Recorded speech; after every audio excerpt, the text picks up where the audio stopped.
Bonjour à tous et bienvenue dans un nouvel épisode. J'espère que vous allez bien. Je commence un petit peu à être enrhumée et à avoir récupéré les microbes de mon mari et de mon fils.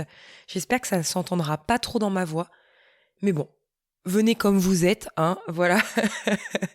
Et on va faire avec parce que j'ai pas envie de prendre ça pour excuse. J'en ai marre, moi je veux enregistrer des épisodes de podcast. J'espère juste que ce sera agréable pour vous. On se retrouve aujourd'hui pour un épisode que je voulais faire depuis longtemps, comme à peu près 95% des épisodes de ce podcast. Je voulais vous parler de mon sac à main minimaliste. Je voulais qu'on rentre dans les coulisses de ma vie et dans le vif du sujet avec cet épisode, parce que je suis minimaliste dans les moindres recoins de ma vie. C'est complètement faux parce que je suis sûre que si je regarde bien, il y a des endroits de ma vie où je ne suis pas du tout minimaliste. Faut que je réfléchisse, mais bref, voilà. En tout cas, tout ça pour vous dire que toute ma vie y passe et que je suis minimaliste même jusqu'au sac à main. Donc, dans cet épisode, je vais rapidement vous parler de mon passif avec les sacs à main, de ce qu'on trouve dans mon sac à main, de ce qu'on ne trouve pas dans mon sac à main, de ce que j'emporte en plus, parfois, occasionnellement, avec moi, en plus de ce que je vais vous dire. Et à la fin de l'épisode, je vous donnerai aussi quelques conseils si vous voulez alléger, en tout cas, un petit peu votre sac à main.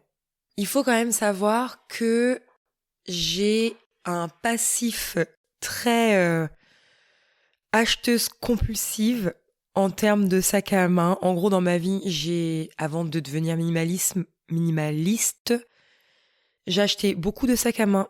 Je vous parle un petit peu de mes péchés mignons de consommation, vous voyez. C'est intéressant ça aussi. J'ai acheté beaucoup de sacs à main. J'ai acheté beaucoup de carnets de papeterie, on va dire, de manière générale.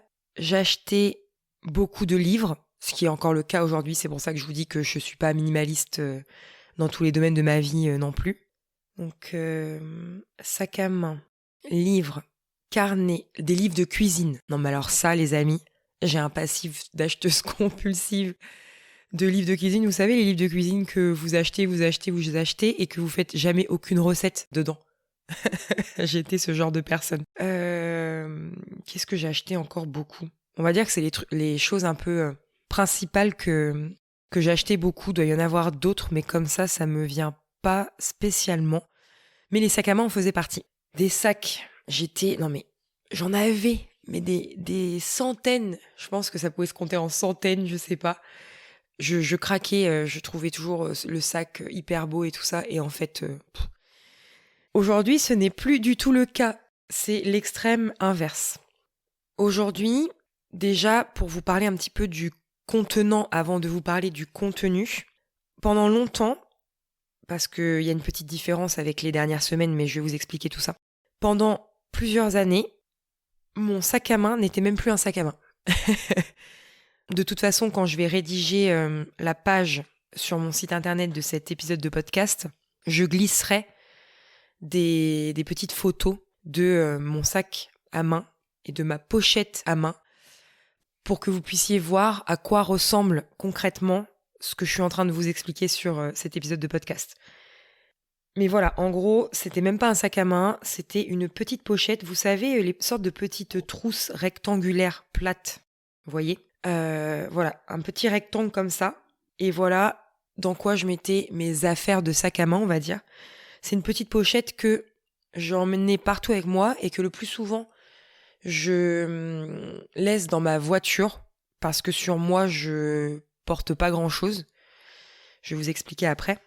Et dans mon ancien manteau, je pouvais la mettre dans la poche de mon manteau sans problème quand j'avais vraiment besoin de la prendre avec moi, physiquement avec moi. Donc c'est une toute petite pochette rectangle. Aujourd'hui, elle s'est transformée depuis peu, depuis l'hiver dernier. Je me suis acheté une banane de la marque InBag. Et je vous avoue, je vous fais tout de suite une petite parenthèse, je vous avoue qu'au final, j'aimais beaucoup ma pochette et que parfois la banane, j'ai la flemme de l'emmener, c'est contraignant et tout. Pourtant, elle est pas beaucoup plus grande que ma pochette. Mais c'est pas forcément, j'irais pas jusqu'à dire que c'est un achat que je regrette. Mais je me demande si je vais pas garder ma petite pochette. Je vais pas reprendre ma petite pochette parce que je l'ai gardée. Je l'ai gardée, mais je me demande si je vais pas la reprendre et que je sortirai la banane plus l'été, quand on part en vacances ou des choses comme ça, que de la prendre au quotidien. Donc vous voyez, je suis un peu toujours en réflexion de me simplifier la vie et que ça soit assez fluide pour moi, mon quotidien, quoi. Mais bon, en gros, petite pochette rectangulaire et très récemment la banane que je me suis achetée. Et qu'est-ce qu'on trouve dedans? Telle est la question. Et ben vous allez voir qu'à mon avis, il y en a qui vont être choqués, genre ils vont s'arracher les cheveux. J'ai le contenu en face de moi, comme ça je peux vous expliquer au fur et à mesure. J'ai un stylo, parce que voilà, on cherche toujours un stylo pour écrire quelque chose, etc., etc. Donc ça, c'est un petit indispensable pour moi d'avoir un stylo. J'ai un petit portefeuille, porte-monnaie, on va dire. Ça a toujours été petit, c'est-à-dire que là, depuis quelques temps, pour être honnête avec vous, depuis le décès de mon grand-père, ça ressemble plus à un petit portefeuille parce qu'en fait, j'ai récupéré le petit portefeuille porte-monnaie de mon grand-père. Avant, c'était un porte-monnaie rectangulaire classique. En fait, ce n'est pas un gros portefeuille, vous savez, les gros portefeuilles rectangles où vous mettez toutes les cartes qui sont pleins à craquer et qui prennent de la place. Non, moi, j'ai pas ça du tout. Avant, j'avais un porte-monnaie rectangulaire, vraiment un petit porte-monnaie rectangulaire, où je glissais ma carte bancaire dedans et de l'argent liquide quand j'en ai, parce que je vous expliquais dans l'épisode Ceci, Cela, spécial budget, que j'ai toujours très peu d'espèces sur moi. Mais en tout cas, voilà, j'avais un petit format porte-monnaie où j'avais ma carte de crédit dedans et de l'espèce. Et là, j'ai récupéré le petit portefeuille de mon grand-père qui est vraiment un petit format. Vous verrez ça en photo. Et dedans, c'est très minimaliste. C'est-à-dire que je l'ouvre en même temps que je vous parle. Là, en ce moment, j'ai un petit peu d'espèces parce que j'ai vendu des choses sur le Bon Coin, donc j'ai quelques billets qui traînent là. Dans la pochette, je peux mettre du coup les tickets de carte bleue. Moi, je sais que depuis un certain temps, on n'est plus obligé d'avoir les tickets de carte bancaire à la caisse. Et ça, je trouve ça très bien pour d'une manière écologique. Et puis pour toutes les personnes, à l'inverse de moi, qui n'ont pas besoin de leur ticket de carte bancaire ou le ticket à rallonge, là, quand on fait les courses, là où tous les produits sont marqués, je trouve ça très bien de proposer à ne plus les avoir. Par contre, moi, je demande toujours le ticket de carte bleue parce que, comme je fais mon budget à la lettre, à la loupe, pareil, j'en parle dans l'épisode du podcast sur le budget. Comme d'habitude, je vous mets toutes les références en description. J'aime bien avoir mon petit ticket de carte bancaire, donc voilà, j'ai un petit endroit où je peux placer les tickets de carte bancaire et l'espèce quand j'en ai. J'ai ma carte bancaire, ma carte d'identité, puisque comme en plus j'ai refait l'année dernière ma carte d'identité, maintenant j'ai la petite carte d'identité qui ressemble à une carte de crédit. Et ça c'est top parce que ça passe partout, donc pour la minimaliste que je suis ravie. Et récemment, j'ai fait refaire mon permis rose pour avoir le permis format carte de crédit aussi, puisque il faudra tous qu'on l'aille pour 2036, je crois, si je dis pas de bêtises. Donc je me suis dit, allez, comme je suis dans l'administratif, j'en profite. Donc en gros, voilà, ça prend vraiment pas de place, carte de crédit, carte d'identité, permis, et c'est tout. Et c'est tout. Et j'ai derrière, au dos, une petite partie que j'ouvre où je peux mettre les pièces, en fait, quand j'ai les pièces de monnaie. Il y a même 2 jetons de caddie, vous voyez, je suis en train de voir qu'il y a 2 jetons de caddie. Et puis, généralement, les pièces de monnaie, elles finissent dans la tirelire de mon fils, pour tout vous dire jusqu'au bout. Et voilà le contenu de ce petit porte-carte, porte-espèce, on va dire. Je n'ai aucune carte de fidélité, vous voyez, parce que elles sont toutes dématérialisées dans mon portable.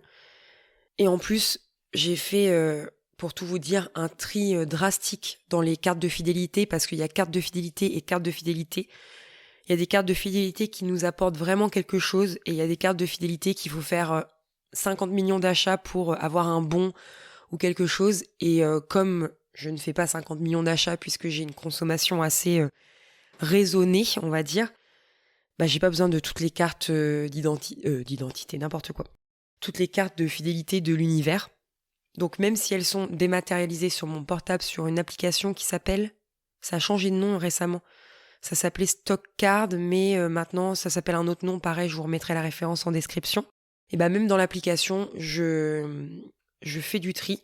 Et ce qui est bien aussi, c'est que avec mon mari, on a exactement la même application, avec exactement les mêmes cartes de fidélité dedans. Donc comme ça, on s'y retrouve. Vous voyez, il n'y a pas de 36 millions de cartes différentes dans lesquelles on accumule 36 millions de points partout et puis c'est le gros bazar. Non, on a vraiment le même système tous les deux. Comme ça nous simplifie vraiment la vie. Ensuite, donc, après le stylo et le petit porte-carte espèce, on va dire, une chose que j'ai toujours eue depuis longtemps, c'est que j'ai ma pochette à passeport. C'est-à-dire que j'ai une petite pochette en cuir où j'ai mon passeport dedans, parce que j'ai un passeport. Grande voyageuse que je suis, c'est faux. On va dire grande voyageuse que j'ai été. J'ai pas voyagé depuis longtemps dans des pays où il y avait besoin de passeport, mais je le fais refaire parce que déjà je veux être libre si j'ai envie de partir, de pouvoir partir aisément. Et je compte dans les années qui arrivent repartir, j'espère. Donc j'ai un passeport. Dedans, qu'est-ce qu'on trouve ? Comme c'est une pochette où vous savez, il y a des... Ça sera vraiment plus simple quand vous verrez les photos, mais j'essaye de vous décrire un maximum. C'est une pochette où j'ai des rabats. En fait, vous voyez, comme mon passeport a une pochette, j'ai des rabats à l'intérieur. Donc c'est là que je glisse les derniers essentiels que je ne glisse pas dans mon porte-carte tout minimaliste, là. Donc dedans, j'ai le passeport, la carte vitale, la carte de mutuelle, parce que même si on n'a plus besoin de les imprimer, moi j'aime bien quand même l'imprimer. Donc la carte de mutuelle, je vous dis tout, franchement je vous dis tout. J'ai la carte de mon stérilet, la référence et tout ça. J'ai ma carte de groupe sanguin sur moi. J'ai ma carte d'électeur et j'ai la carte d'identité de mon fils. Voilà, tout ça c'est dans les rabats. C'est un peu les essentiels, en tout cas mes essentiels à moi, parce que c'est vrai qu'on pourrait dire ouais mais ta carte de groupe sanguin, t'es peut-être pas obligé de l'avoir sur toi tout le temps. Bon, voilà. Mais en tout cas, pareil, la carte d'électeur, je suis pas obligée de l'avoir sur moi tout le temps. Pourquoi j'ai ces deux cartes-là sur moi tout le temps ? C'est vraiment plus pour un côté... elles sont rangées à un endroit où je sais où elles sont rangées. Vous voyez ce que je veux dire ? Elles sont pas dans un endroit où je les retrouve pas quand j'en ai besoin. Voilà un petit peu l'idée de ça. Et mon dernier essentiel, parce que voilà, ça se termine, c'est très rapide cette histoire. Mon dernier essentiel qui est dans ma petite pochette minimaliste, c'est un disque dur externe. Alors là, vous allez vous dire, non mais Clémence, toi t'es vraiment bizarre comme nana. Pourquoi tu te trimbales avec un disque dur ? Les amis, je vais tout vous dire, puisque je vous dis tout à chaque fois. Pourquoi je me balade avec un disque dur ? Ce disque dur-là, je m'en sers comme sauvegarde de tous les fichiers qui sont importants dans ma vie. Toutes les photos. Vous savez pas parce que j'ai pas encore fait l'épisode de podcast qui correspond. Mais en gros, chaque début de mois, en tout cas j'essaye de le faire chaque début de mois parce que ce serait complètement faux de le dire que je le fais vraiment chaque début de mois, mais généralement en début de mois, je sauvegarde tout mon téléphone. Enfin, je trie d'abord, bien évidemment, mais tout ce que je veux garder une fois que j'ai trié, toutes les photos, tous les documents importants, etc., je sauvegarde tout sur un disque dur. Pourquoi ? Parce que dans mon passif, avec les appareils électroniques, j'ai perdu bon nombre d'ordinateurs qui sont devenus capoutes, là, qui sont dead, morts. Et je n'avais pas fait de sauvegarde, les amis. En plus, j'ai vécu dans un monde où le cloud n'existait pas. J'ai vécu dans un monde où les technologies sont arrivées au fur et à mesure dans ma vie, du haut de mes presque 33 ans bientôt. Donc j'ai par exemple, si on prend l'exemple des photos, j'ai toute une partie de ma vie où j'ai plus de photos. Voilà, où c'est rayé de la planète, vous voyez. Donc, maintenant, je suis devenue une psychopathe de la sauvegarde, même si, je répète, je trie. C'est-à-dire que je sauvegarde l'essentiel, je sauvegarde pas sans trier. Ça marche aussi pour le numérique, le tri. Donc tout ce qui me paraît important, je le sauvegarde sur le disque dur. Mais ça ne répond pas à la question qui est pourquoi je me trimballe avec ? Vous allez me prendre pour une psychopathe. Pourquoi je me trimballe avec? Parce que, tiens, c'est un très bon exercice. Si jamais un jour, et ça c'est un truc que vous pouvez vous faire aussi par rapport aux objets, si jamais un jour, votre maison, il arrive quelque chose. Alors ok, c'est des choses rares, hein. Heureusement que les maisons brûlent pas tous les 4 matins, mais voilà. Si il y a un incendie, si il y a un cambriolage, si il y a une inondation, bon, voilà, on va un petit peu dans les scénarios un petit peu pessimistes ou quoi que ce soit, voilà. Qu'est-ce qui est important pour vous, chez vous, que vous vous dites, vous n'avez pas envie de perdre? Vous voyez, vous pouvez aussi vous poser la question, genre quand vous faites votre tri dans les objets, etc., vous pouvez vous dire, est-ce que si un jour il arrive toutes ces catastrophes que je viens de vous citer, est-ce que ce genre d'objet, vous le rachèterez? Ça peut vous aider aussi dans votre tri, à savoir, si vous le rachèterez pas, voilà, la réponse, elle vient d'elle-même, vous pouvez vous en séparer. Bon. Pourquoi je vous parle de tout ça? Parce que moi, dans ma tête, je suis à peu près prête, entre guillemets, on va dire, globalement, à perdre tout ce qui se trouve chez moi. Je me dis, voilà, c'est du matériel, mais en gros, je suis en vie, mes proches sont en vie, voilà l'essentiel pour moi. Donc globalement, après on pourrait vraiment aller dans les détails parce que bien évidemment qu'il y a des choses peut-être que ça me saoulerait de perdre, mais globalement, je suis capable de me dire aujourd'hui le fait que je me suis détachée beaucoup des objets de manière générale, du matériel de manière générale, je suis capable d'avoir la réflexion de me dire ok, sur le coup ça me saoulerait, mais c'est que du matériel. Vous voyez ce que je veux dire? Ce petit disque dur, je l'emporte avec moi parce que je me dis que s'il arrive toutes ces catastrophes-là, tous les souvenirs, toutes les choses importantes, même certains papiers administratifs, hein, ils sont dedans, vous voyez? Donc voici la raison pour laquelle j'emmène partout avec moi ce petit disque dur. Voilà. Et c'est tout. C'est tout les amis. Voilà ce que vous trouvez dans ma pochette minimaliste. Alors, je vais nuancer parce que vous savez que je suis toujours dans la nuance. Bien évidemment que quand je sors, ça c'est le contenu qu'il y a quand je suis chez moi et que ma petite pochette est posée sur l'étagère de mon armoire. Bien évidemment que quand je sors, j'emmène les clés de chez moi et mes clés de voiture. On est d'accord. Donc ça se rajoute à cet essentiel. Lunettes de soleil, quand j'ai besoin, mais généralement, elles restent dans ma voiture. Et si un jour je me balade à pied ou que je pars de chez moi et que je prends pas du tout la voiture, donc oui, quand je me balade à pied parce que j'ai pas de commerce dans mon village ni rien, mais là je vais les prendre dans la voiture, mais sinon le plus souvent elles restent dans la voiture, comme ça au moins, quand je m'en vais quelque part, que j'ai besoin de mes lunettes de soleil dans la voiture ou ailleurs quand je me balade, je les ai. Donc lunettes de soleil si besoin. Et mon téléphone.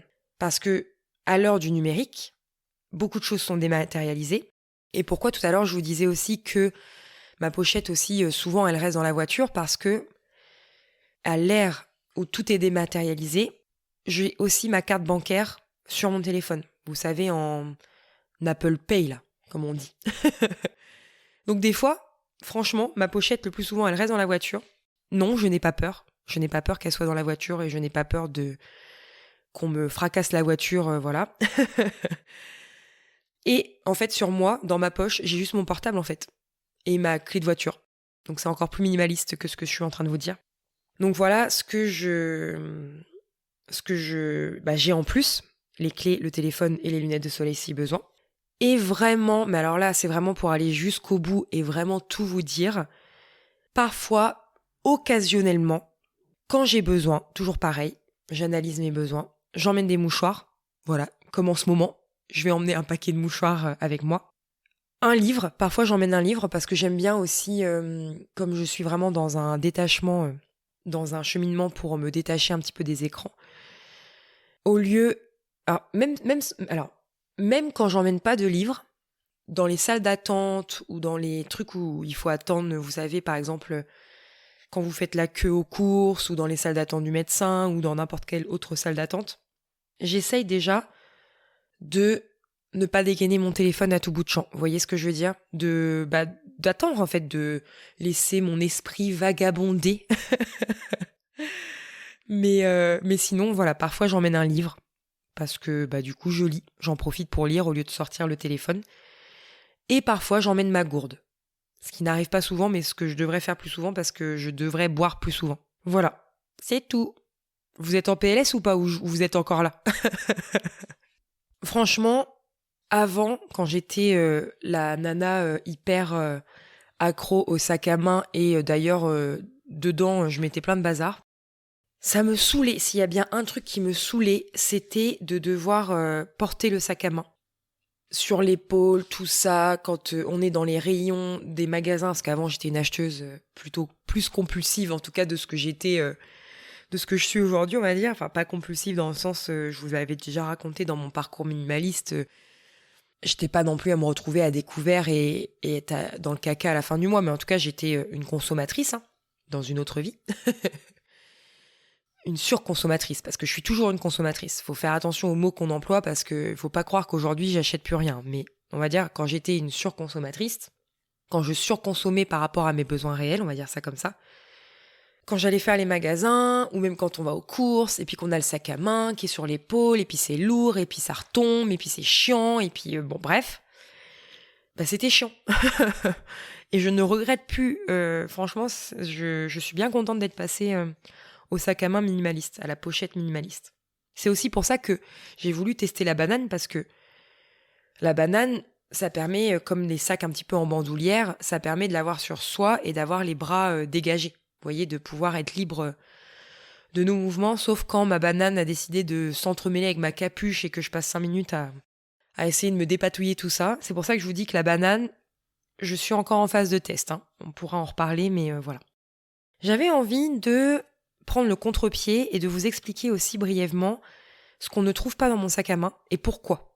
Parce que c'est bien gentil, ok, on ne trouve pas dans le sac à main, c'est bien gentil, mais peut-être que vous avez besoin d'avoir ça dans votre sac à main et c'est ok aussi, vous voyez ce que je veux dire. Mais moi, je vous donne mes raisons personnelles de pourquoi pourquoi on ne trouve pas ça dans mon sac à main, et peut-être que ça peut vous apporter, comme d'habitude, c'est mon but aussi de vous partager tout ça, peut-être que ça peut vous apporter de la réflexion sur le propre contenu de votre sac à main et peut-être vous dire bah oui c'est vrai, moi j'ai pas besoin de ça, ou au contraire vous dire ah bah non mais moi j'ai vraiment besoin de ça parce que c'est mon essentiel à moi, et comme ça permet de pouvoir faire le tri à partir de ce que je suis en train de me dire sur votre essentiel à vous et ce qui est pas essentiel pour vous. J'ai pas de maquillage, pas de miroir, pas de brosse à cheveux ou d'accessoires de cheveux. Pourquoi ? Parce que je me maquille pas déjà, donc donc du coup j'ai pas besoin de maquillage. Bah du coup, comme je me maquille pas, j'ai pas besoin de miroir. Et même, au pire des cas, vous voyez, vous pouvez aussi vous servir du miroir qui est déjà dans la voiture.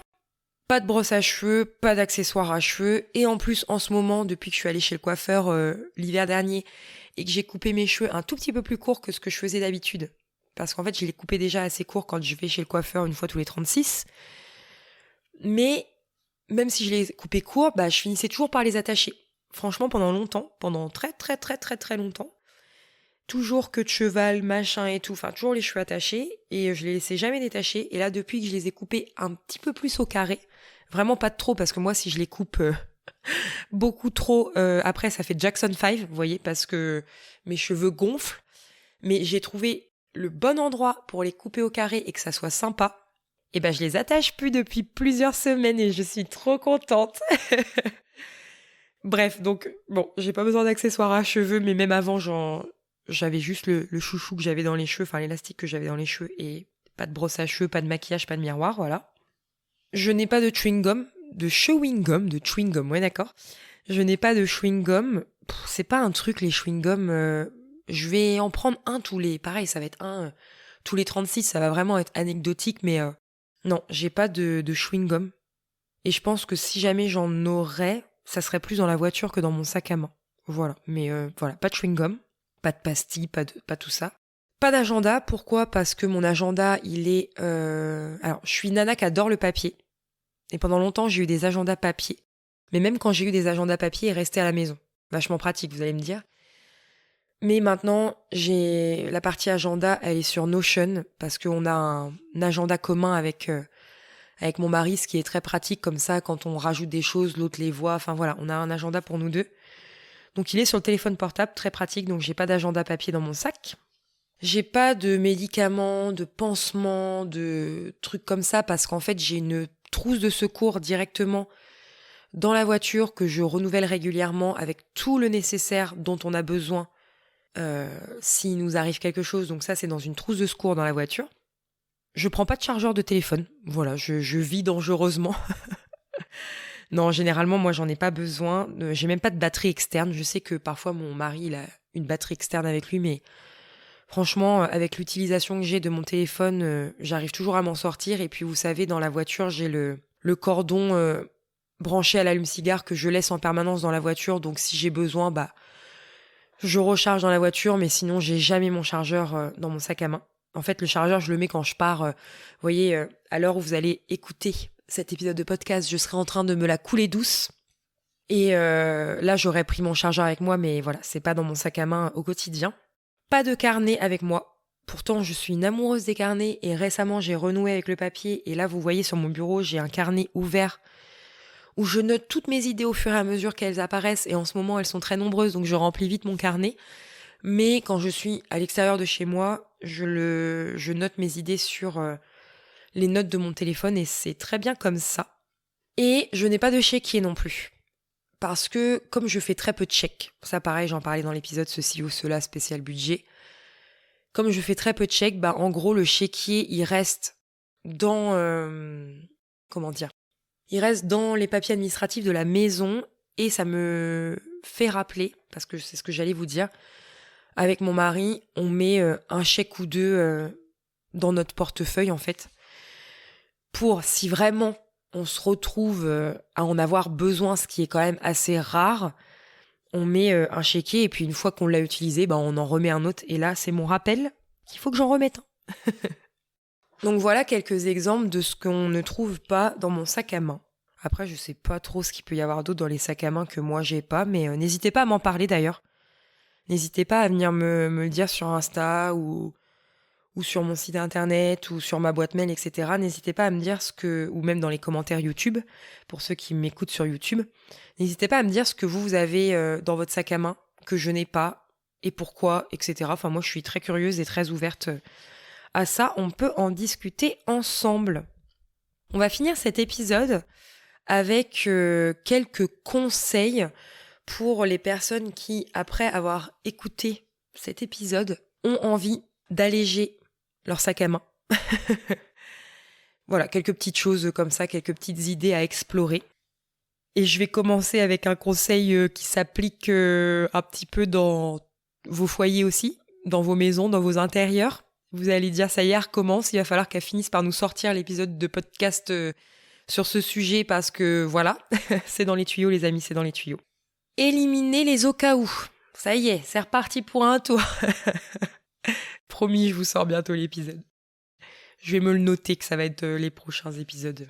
Si, dans votre sac à main, un objet n'a pas été utilisé depuis des semaines, je pense qu'il peut rester à la maison, ou peut-être même disparaître. Je sais pas, faites-en ce que vous voulez, mais voilà, c'est aussi simple que ça. D'ailleurs, un autre conseil, n'oubliez pas de revoir régulièrement le contenu de votre sac à main.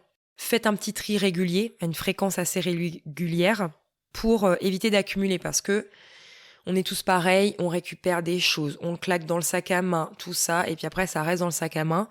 Déjà, ça vous alourdit le truc, ça devient vite le bazar, et c'est peut-être des choses que vous n'avez pas besoin, ou des choses publicitaires, ou des choses que vous avez récupérées en cours de route de vos sorties. Donc n'hésitez pas à revoir régulièrement le contenu de votre sac à main. Si vous n'êtes pas comme moi et que vous êtes une vraie femme, que vous vous maquillez, que vous avez des produits de soins, etc., dans votre sac à main, essayez de penser au format mini. Vous savez, les petits formats, les versions compactes en fait, pour vos parfums, vos soins, votre maquillage. Essayez de penser au petit format. Ça prend moins de place. Ça, je pense que c'est quand même quelque chose... Enfin, je sais pas. J'essaye... La semaine dernière, je suis partie prendre un petit thé, chocolat chaud, tout ça, dans un café avec mon amie Waiba, qui d'ailleurs sera bientôt avec moi sur le podcast parce que je lui ai proposé d'enregistrer un épisode sur l'amour de soi. Voilà, je vous dis tout. Bref, et on était ensemble et... on a beaucoup papoté, c'est passé très vite cet après-midi, mais franchement c'était génial. Et en fait j'essaye de me mettre à la place d'un débutant. quand on est très avancé dans un cheminement de manière générale, on en discutait toutes les deux, c'est assez dur de se mettre à la place de gens qui débutent en fait, qui sont pas autant avancés que nous dans ce que nous on propose comme accompagnement. Donc en fait, je dis souvent oui, ça me paraît simple, mais ça me paraît simple, je vais pas leur dire ça, mais non, en fait, faut que je dise ça parce qu'il y a des personnes pour qui c'est pas aussi simple. Et donc du coup, voilà, donc parenthèse étant fermée, je pense que les personnes qui ont du maquillage ou des produits de beauté prennent déjà les formats mini, mais peut-être pas, donc je le dis, on sait jamais. Ce que vous pouvez faire aussi, c'est catégoriser. Même dans votre sac à main, vous pouvez catégoriser. Moi, je sais que par exemple, je le fais quand je prépare une valise. J'ai présenté ça lors d'un atelier l'hiver dernier, quand j'ai animé un atelier et qu'on m'a demandé mais comment t'organises une valise. Et ça, vous pouvez, ce que je vais vous dire, vous pouvez aussi. Je suis en train de perdre ma voix, c'est en train de partir dans un délire là.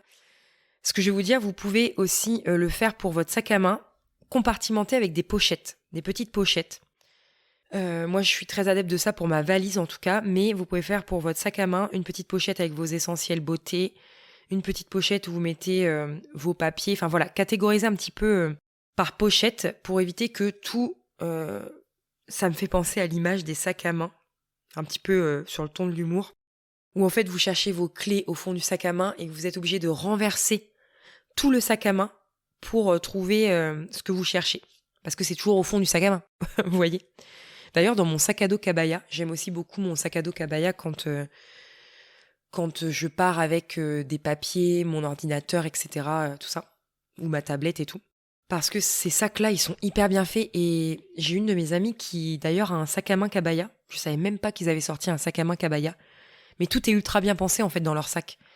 Il y a des pochettes, il y a des mousquetons pour les clés, il y a des compartiments. Enfin, vraiment, Kabaya, j'adore. C'est une marque que j'adore. Et je suis pas du tout payée pour en parler. De toute façon, moi, je suis payée pour rien. Je suis pas de partenariat, pas de sponsoring, pas de machin. Donc, quand je vous parle de certaines marques, vous pouvez bien être sûr que, ok, c'est du placement de produits, entre guillemets, mais moi, je suis pas du tout rémunérée pour vous en parler. En tout cas, pas pour l'instant. Voilà. Est-ce qu'un jour ça viendra? Je n'en sais rien. Si ce jour arrive, bien évidemment que je mettrai un point d'honneur pour que ce soit vraiment des choses que j'utilise dans mon quotidien et pas des choses à vous vendre. Ça, c'est clair et net, ça n'arrivera pas chez moi. Mais en tout cas, ce n'est pas le cas. Donc, je vous parle vraiment de tout ça en totale individualité, quoi. C'est même pas français ce que je suis en train de vous dire. Bref. Donc, voilà. Utiliser des pochettes, ça permet de catégoriser un petit peu tout ça. N'hésitez pas à alléger votre portefeuille. Vous voyez, moi, c'est vraiment ultra compact. Si vous gardez comme moi les tickets de carte bancaire, tickets de caisse, etc., n'hésitez pas à quand même les retirer régulièrement. Hein. Vous faites vos comptes et après, bye bye les tickets. Ne gardez que les cartes essentielles. Franchement, carte de crédit, carte d'identité, permis, moi je trouve que niveau essentiel, on peut pas faire mieux. Si vraiment vous voulez des cartes de fidélité, faites un tri quand même. Dans vos cartes de fidélité, je suis sûre que vous pouvez faire un tri.